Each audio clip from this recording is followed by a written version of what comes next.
waiting to see, Jeff, if Jamar Chase and Tee Higgins were going to attend minicamp. What can you tell us there? Well, I can tell you that Jamar Chase is going to be at minicamp. That not really much of a surprise. This is a player who believes he's getting his new deal eventually, and the Bengals have made it very clear all along that that deal will happen, likely to be a record-setting deal, if he can get, I should say, to that Justin Jefferson mark that was just set. Now, Tee Higgins, on the other hand, certainly a different situation. Not at minicamp for the Bengals. A little bit of it is a holdout right now because essentially, he wants a new deal. He's on that franchise tender right now that has not been signed, so he won't be at minicamp. The question, of course, here is whether Higgins will play this final year or if the Bengals will trade him.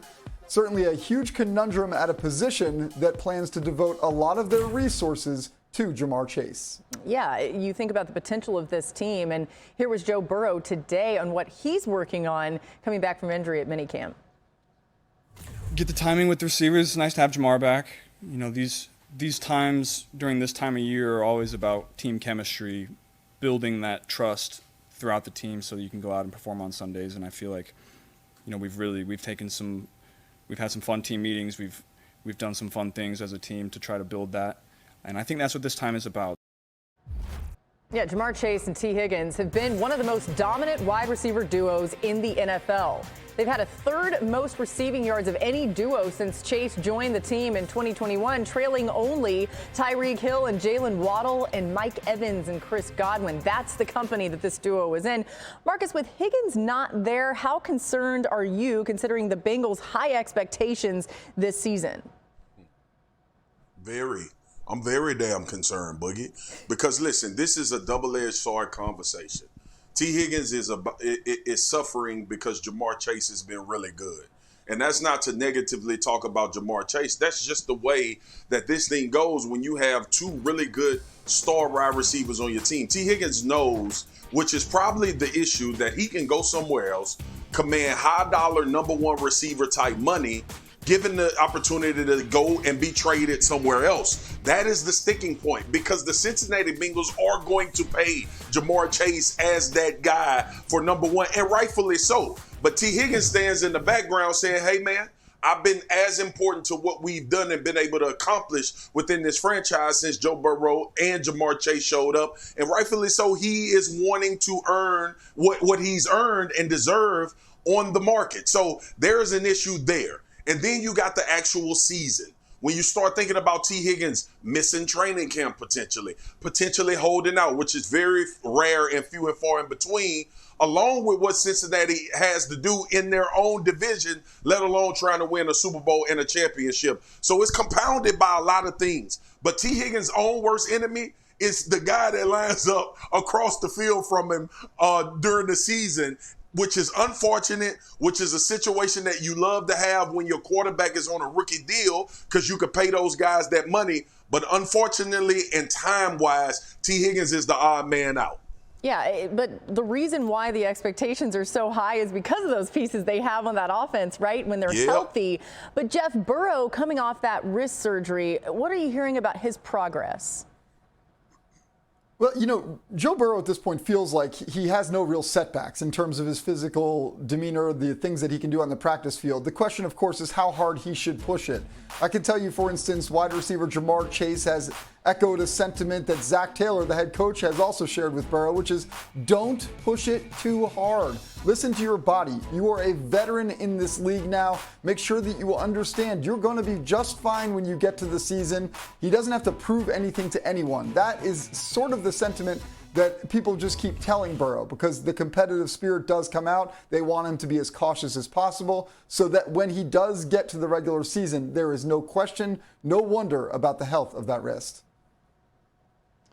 Yeah, and I think what's interesting about this, not a common injury for quarterbacks. It's not something where you can just look at, three other quarterbacks in the league and say, okay, hey, what was the protocol to return to throwing and not have, limitations on what you can do. He's talked a lot about just gaining, mobility and flexibility like back in his wrist. Like it's obviously important for somebody that throws for a living.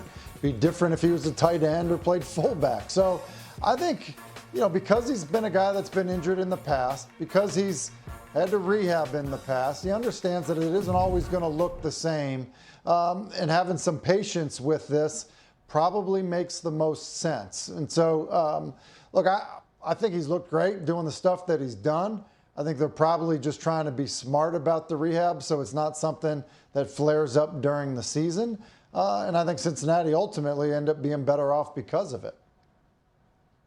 And Tim, very quickly, you make a really good point. Joe Burrow has even said he could not find precedent for this injury for a quarterback. One of the reasons why he's being cautious, he only found it with other position groups, not someone who is literally a professional at throwing the football. So glad to see you on NFL Live today. The Bills in minicamp this week. You see them right there as they reworked both the offense and the defense this offseason in an effort to finally get to the Super Bowl after tough finishes in the playoffs the last 4 years. Here's Josh Allen with more on the wide receiver core. I mean, sometimes it clicks right away. For some guys it could take a season. It could take 3 seasons, you know, and obviously the faster that we can expedite that process, the better. And getting together right now, obviously, throughout OTAs, making sure that we're going to meet during the summer break that we have here. And then into training camp, just make sure that we're talking and have an open line of communication with routes and concepts, what I see, what they see, what they feel, and just trying to listen and just try to improve every day.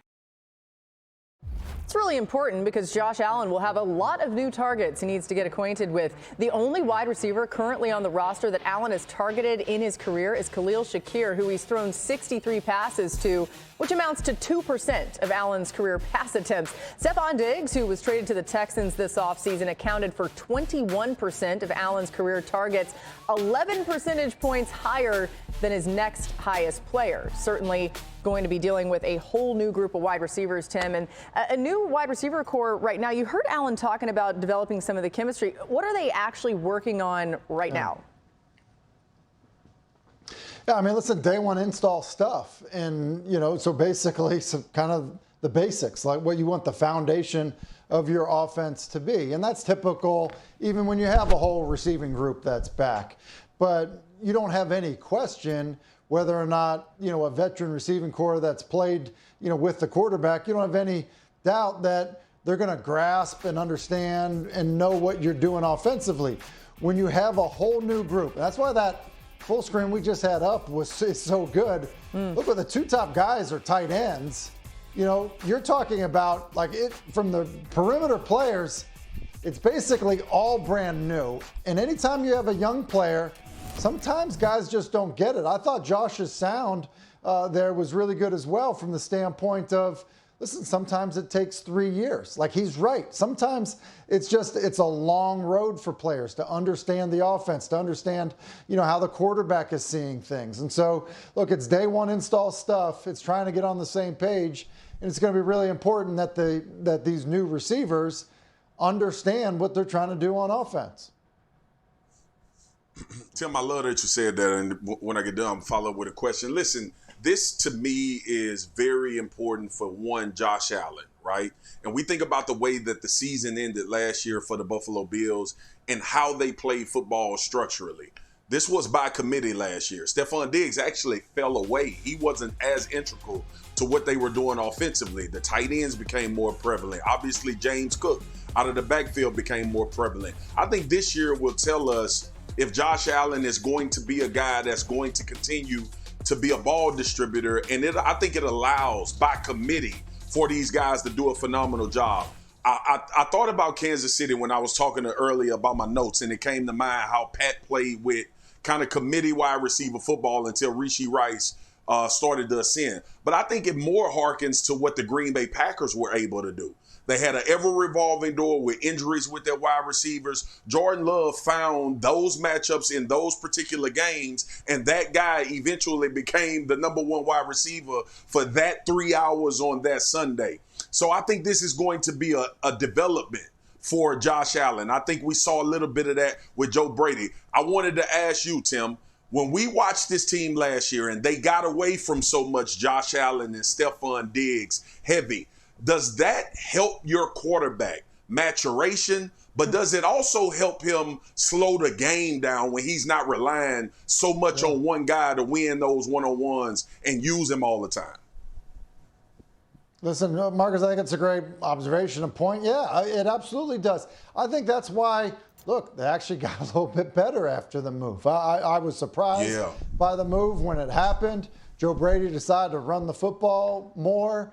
That definitely has helped. Look, playing quarterback is hard. Like, even if you got good receivers around you, when you have balance or at least the ability to situationally run the football, it takes a lot of pressure off of your quarterback. It gives you better matchups, all of that. And so, look, I think there has to be just a natural evolution. And I think Kansas City's a good observation too, Marcus, in that, listen, Kansas City has an elite tight end. Look, I think Buffalo has got two really good tight ends. And so that, with some receivers that you can help along, is a formula that can work. Yeah, guys, too, the other thing, you can kind of see a freshness to Josh Allen. Maybe I'm inventing this, but he probably feels a little bit of a weight off his shoulders with some of the issues that were going on with Diggs. Right, it's like a new, fresh slate for him. Now, they got to have success, and that can be hard because the Bills have the second hardest schedule in the NFL. Only the Patriots have a tougher one, but maybe that new lease on life is big for him.